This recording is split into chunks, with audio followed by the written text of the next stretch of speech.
Oh, you probably think you're ordinary, don't you? Just another face in the blurry parade of existence, walking quietly, hoping life won't shove you too hard. But here's the curious little truth nobody bothered to tell you. There's a war happening with your name painted in bold right across the battlefield. And the funniest part, you don't even hear the screams. You stroll through your days thinking nothing extraordinary is happening, while forces you can't see claw at you like hungry wolves with silk gloves. Not people. Oh no, they're too clumsy for battles this important. I'm talking about choices, temptations, futures, fears, possibilities, fighting tooth, and bone over who gets to own you. Ever notice how the world suddenly gets heavier right when you start to wake up? When you finally dare to believe you might matter, might build something, might break the mold everyone else politely suffocates inside. It's hilarious, really. The moment you begin to rise, everything around you sharpens its teeth. Pressure increases, doubt slithers in, people get strangely uncomfortable, like your ambition is a threat to their sleepy little routine. Oh, you thought life would clap for you. Throw confetti. Roll out a red carpet. No, the world doesn't celebrate potential. It tests it. It pushes, squeezes, twists, until it knows what you're made of. And most folks, they fold like wet paper the moment things stop being easy. Because here's the truth nobody enjoys hearing. The world doesn't waste resistance on the irrelevant. If life is punching you in the ribs, it's not because you're weak. It's because you're dangerous. If things suddenly feel hard, suffocating even, it's not punishment. It's pressure. And pressure only visits those who could crack something open. Those who could become something inconveniently powerful. Broken systems don't fear the hopeless. They fear the almost awake. So the universe pokes, provokes, throws storm after storm just to see if you'll whimper and crawl back to safety. Most do. They retreat into comfort, into numbness, into that pathetic little phrase. Maybe it wasn't meant for me. Ah, the anthem of the quietly defeated but some people. Rare, unsettling creatures. Feel the world leaning on them and lean back. They taste the bitterness and refuse to spit it out. They stare into chaos with that strange glimmer.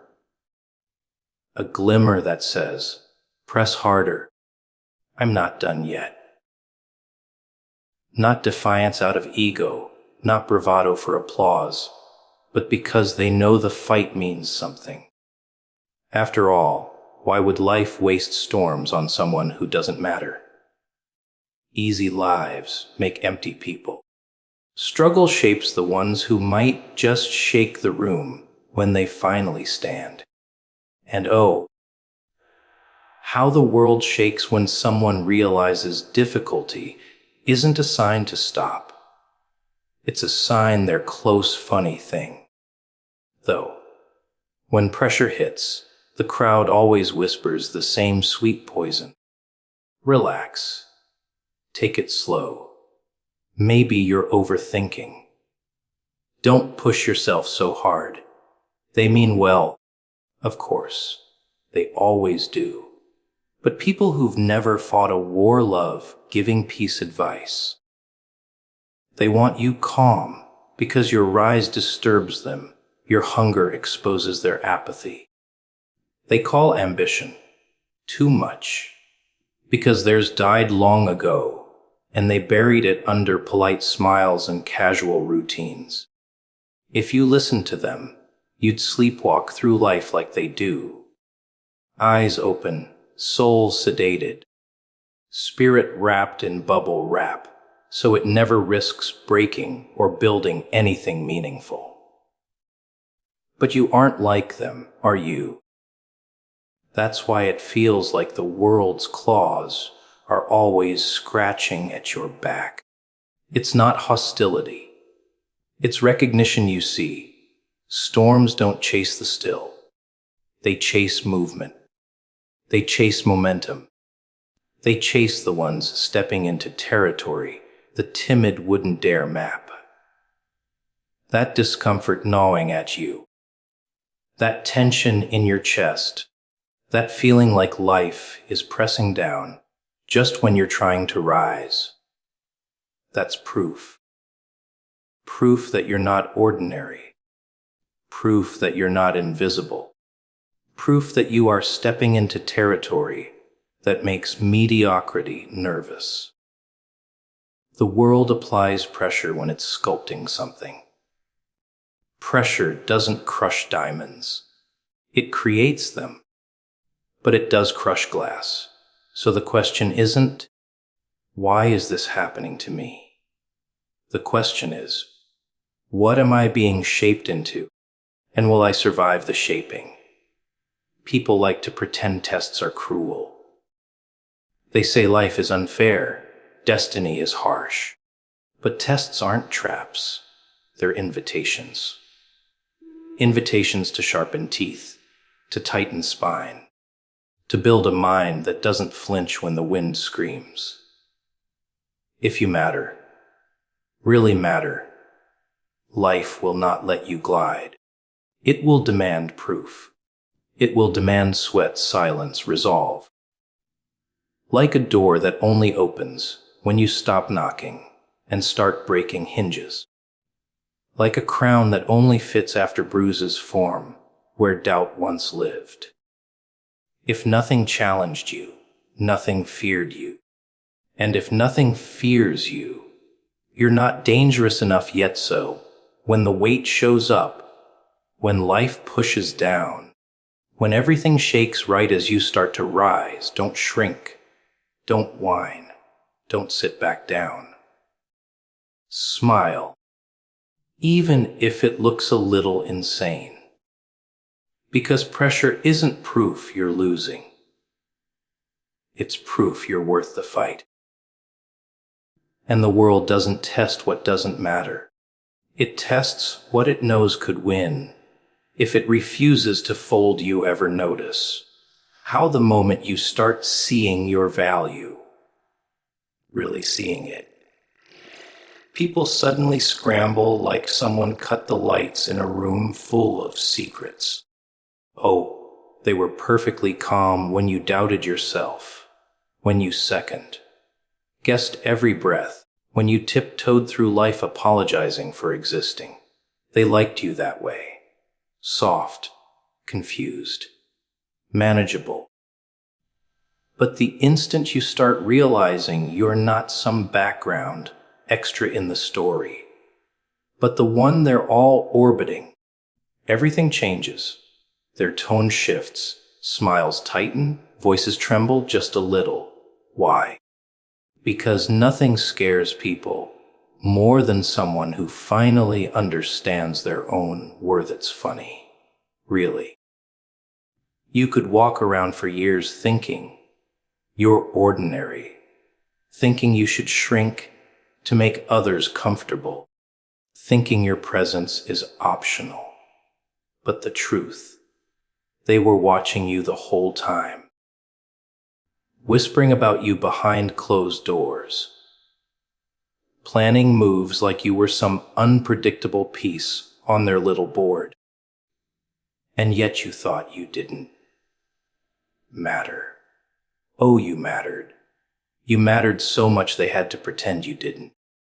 Because if you discovered it too soon, well, that would ruin the whole game, wouldn't it?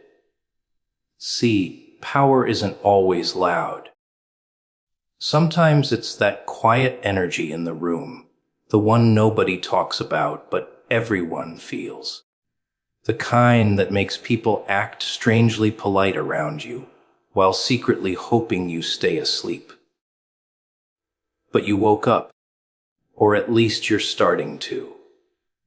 And nothing unsettles the world more than a person who stops asking for permission to exist. You start walking differently, speaking like your voice belongs, breathing like you have every right to take space.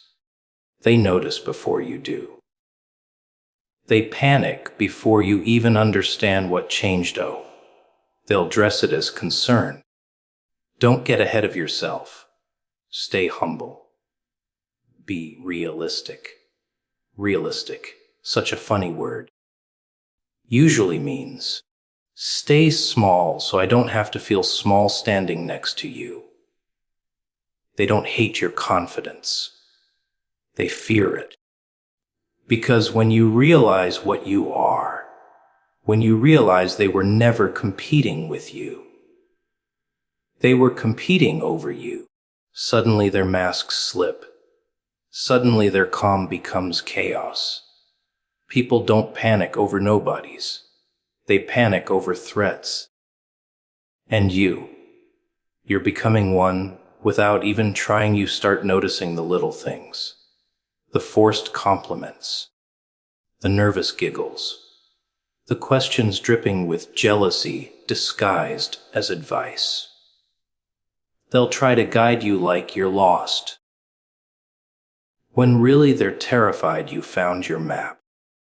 They don't want you discovering how capable you are. Because then they can't control the narrative. They can't claim superiority. Can't pretend they're protecting you from mistakes, when really they're protecting themselves from feeling inferior. They'd rather you doubt yourself than admit they doubt themselves. What really rattles them. Not success. Not money. Not applause. No. What rattles them is when you stop looking to them for validation. When you stop needing their approval. When you realize you're the one casting the light they're trying to stand in. That's when the real fight begins.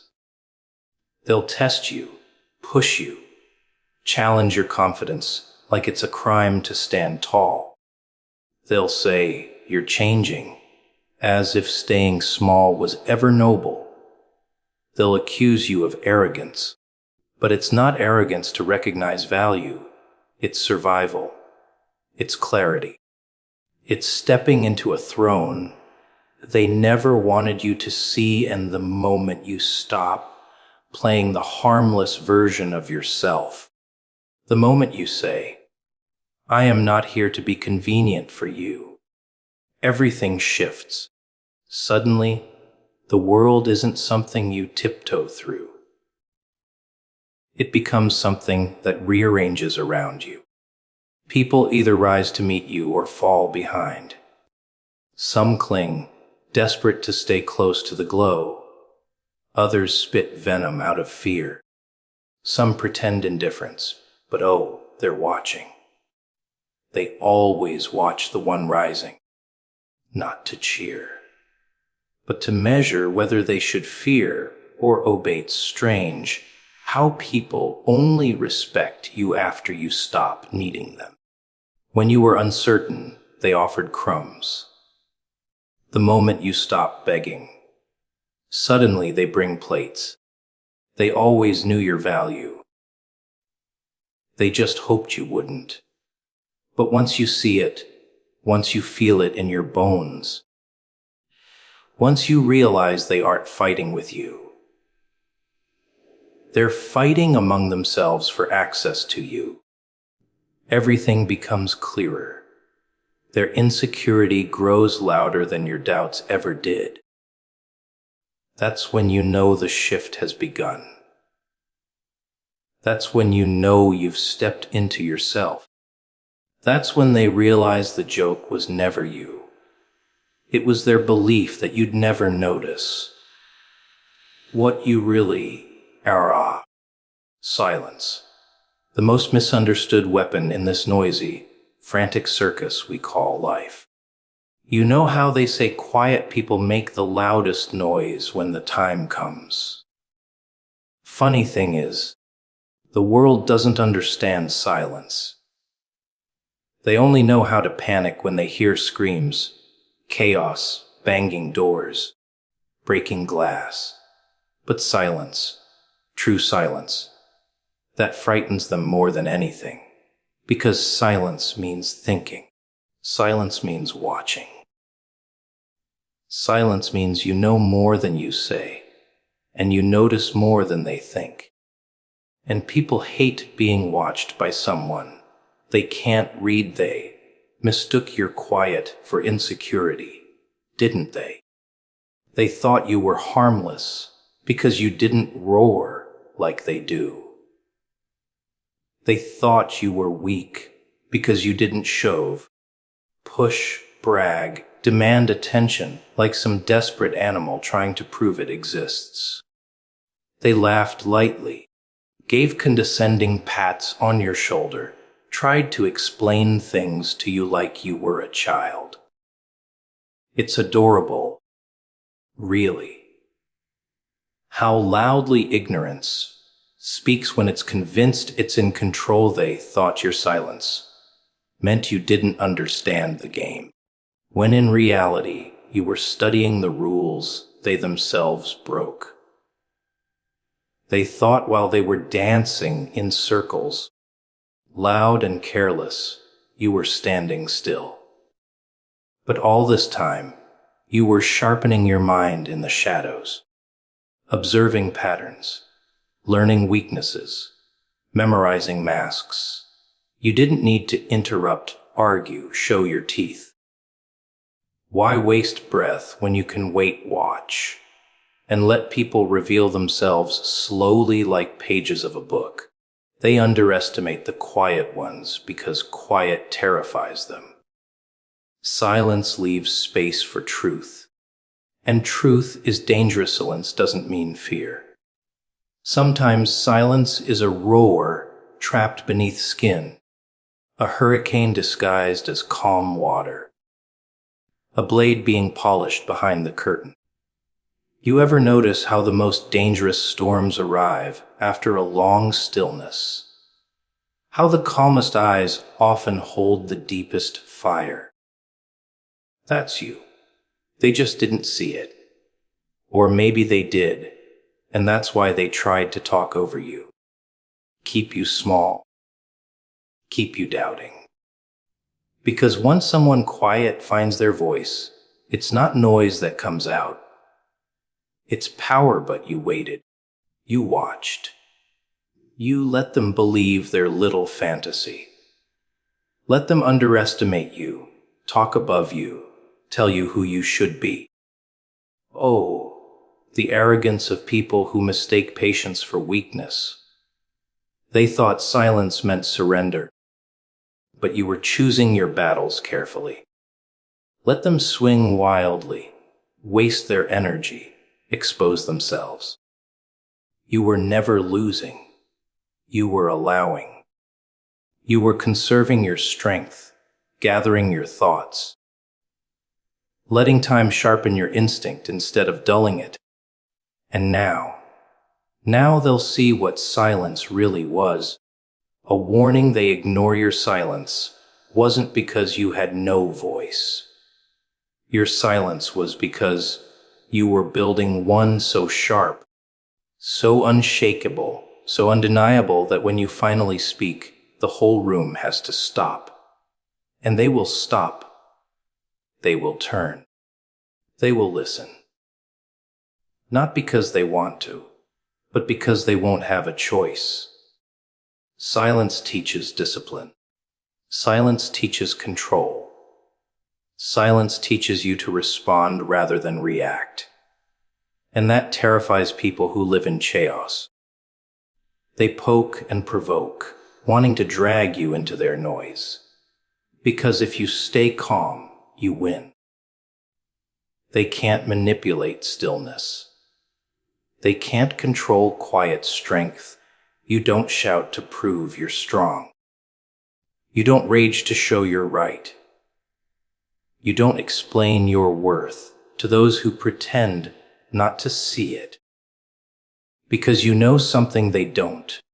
The moment a quiet person decides to step forward, the entire room shifts. The moment you break silence, you don't seek validation, you command respect. You don't demand space. You take it simply by existing. They thought they were above you because they were louder. But loudness fades. Noise dies, and silence. Silence echoes longer than any scream.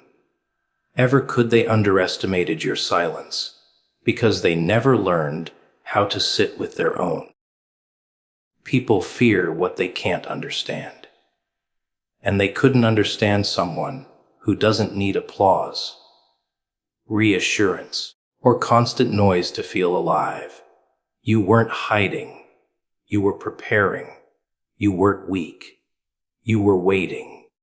And now, when you rise, not loudly, not frantically, but with calm certainty, watch their faces twist.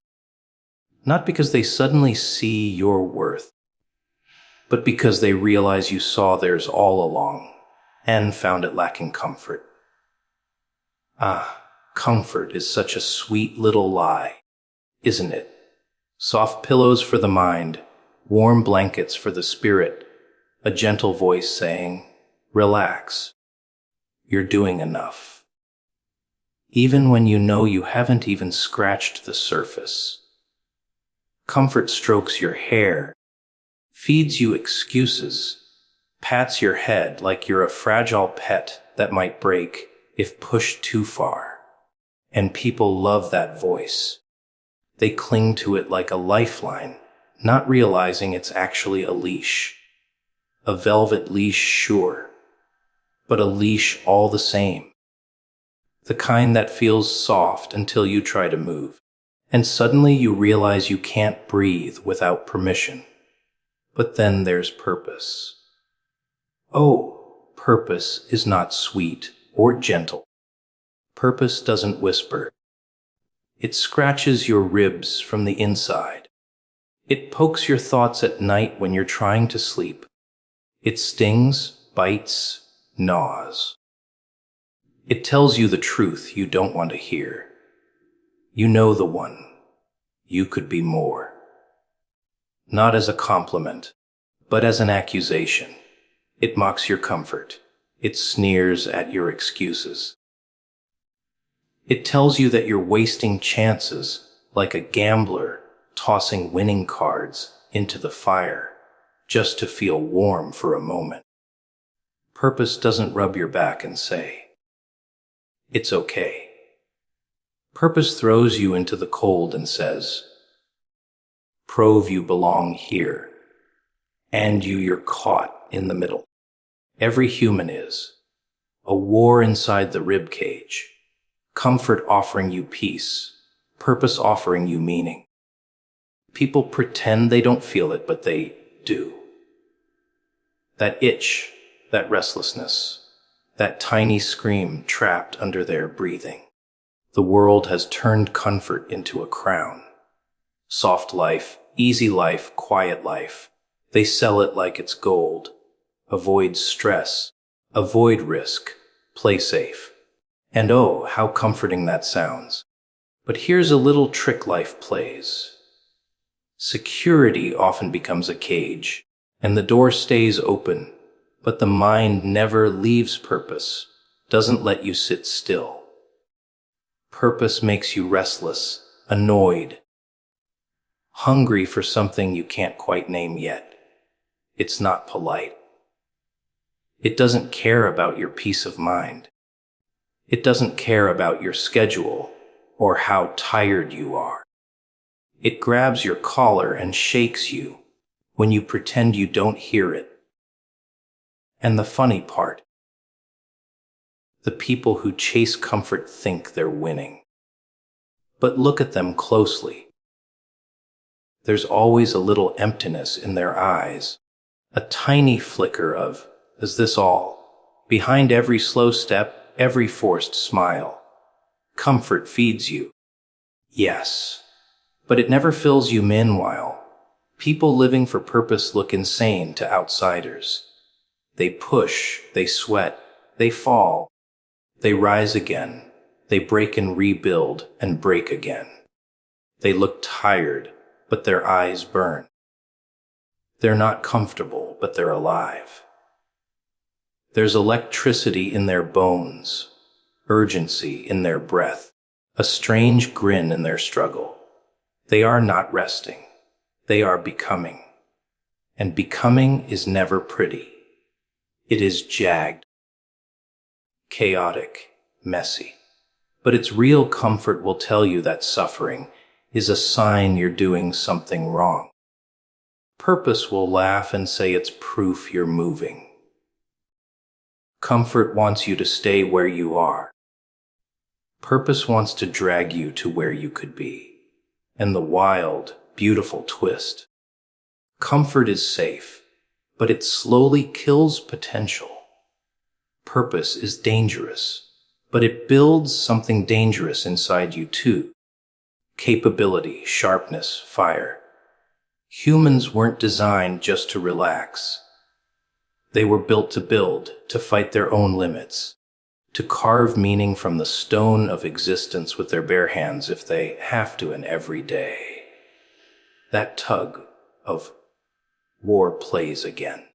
A warm pillow on one side, a burning dream on the other. Laziness disguised as peace, ambition disguised as madness. People love comfort because it feels like love. They fear purpose because it feels like war. But the world doesn't reward comfort. It rewards courage. It rewards those who endure discomfort long enough to tear through themselves and find the parts worth keeping. Comfort says, stay safe. Purpose smirks and asks, safe from what? Growth.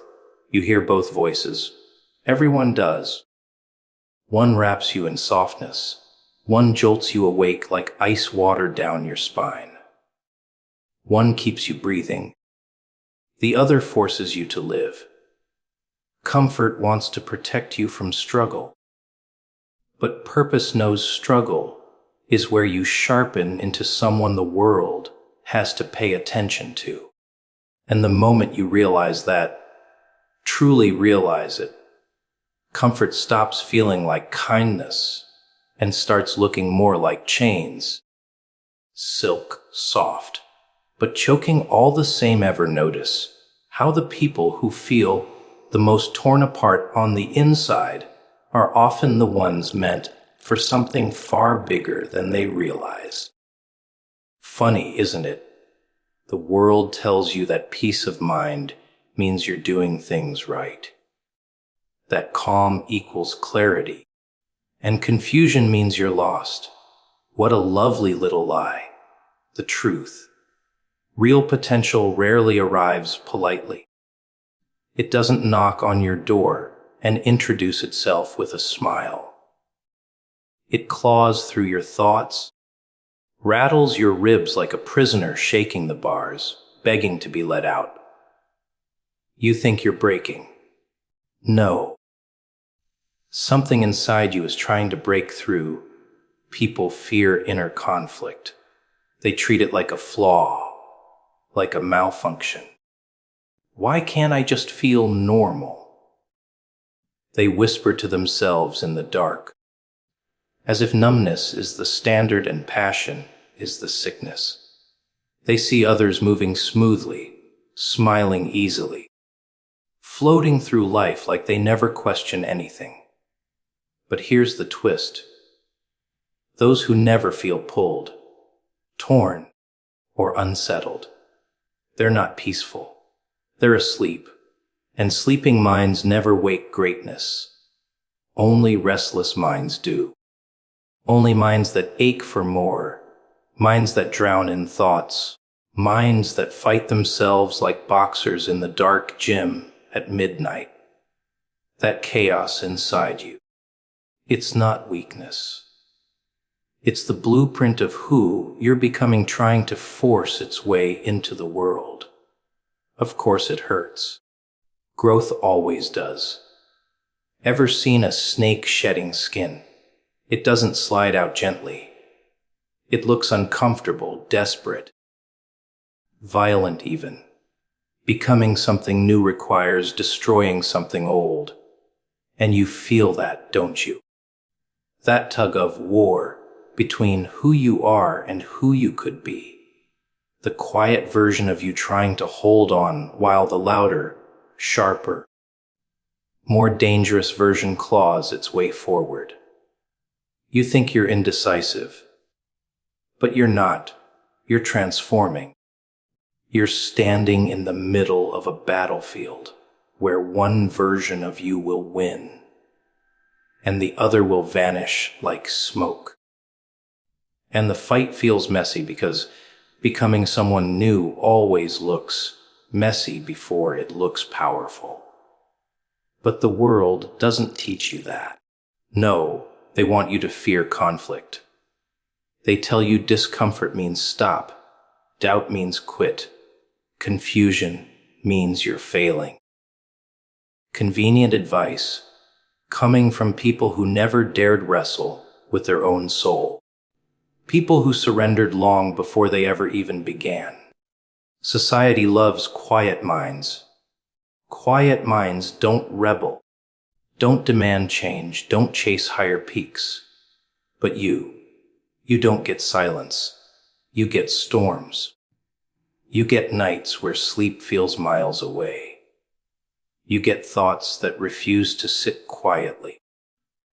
You get the feeling that something is waiting for you on the other side of who you currently are, and it's pounding its fist against the walls. Ever notice how fire starts small? A spark flickering, barely holding on, and then suddenly it roars, devours, consumes everything that tries to smother it. That's what potential feels like. Tiny at first, just a whisper, a faint discomfort, a strange unease. Then louder, pulling you, pushing you, practically screaming that if you don't change course, you'll rot where you stand. People say inner conflict means you're broken. No, broken people feel nothing. They move through life like ghosts. You feel turmoil because there's life inside you kicking, thrashing, demanding birth.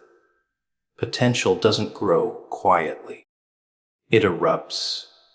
And here's the delicious irony. You think you're lost, but lost people don't feel this battle. Lost people drift numb, indifferent, but you feel everything. The pressure, the hunger, the doubt, the urgency. That internal war isn't confusion. It's direction. It's your future self yelling back through time, telling you movement is necessary, telling you you're capable of more than the tiny box comfort tried to stuff you into. That discomfort, that's evolution's spark. If you were truly meant for mediocrity, you wouldn't feel conflict at all. You'd be calm content, quietly unimpressive. But you're restless because there's power under your skin trying to wake up. Don't envy the ones who feel nothing. Fear becoming one of them. Emptiness is easy. Conflict is proof you're alive. Proof something extraordinary inside you refuses to settle. You're not falling apart. You're rearranging.